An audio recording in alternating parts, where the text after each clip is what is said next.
Более 10 килограммов наркотиков изъяли чувашские полицейские у предполагаемого сбытчика запрещенных веществ в Поволжье. Финальный этап операции проходил в Подмосковье, куда житель Пермского края приехал за очередной партией мефедрона. Подробности в нашем материале.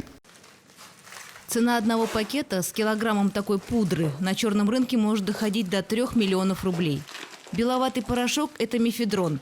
Опаснейший наркотик, за короткие сроки способный привести к полному разрушению организма и смерти. Волнует ли это сбытчиков? Конечно же нет. Для жителя Пермского края, задержанного чувашскими оперативниками в Подмосковье, это тоже было обычным бизнесом, только с повышенными мерами конспирации. Указания и местоположение клада получал в мессенджере. Затем выезжал туда. Все это находилось в лесном массиве, то есть приезжал по координатам и забирал то, что там находилось.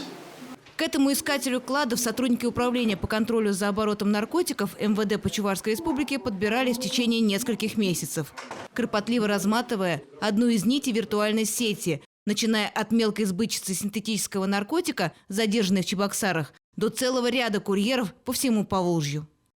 Практически были охвачены все субъекты нашего округа, проводили оперативно-розыскные мероприятия.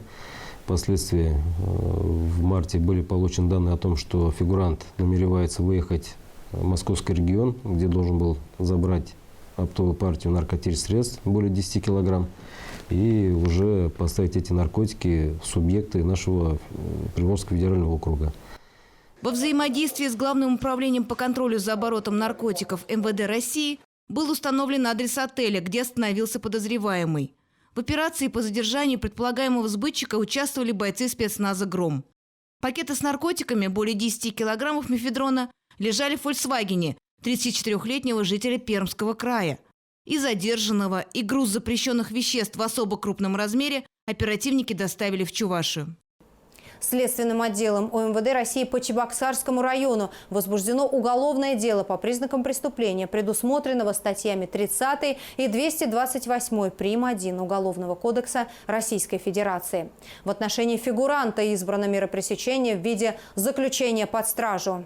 Задержанному грозит до 15 лет лишения свободы. За легкие деньги, которыми людей заманивает наркобизнес, тоже нужно платить.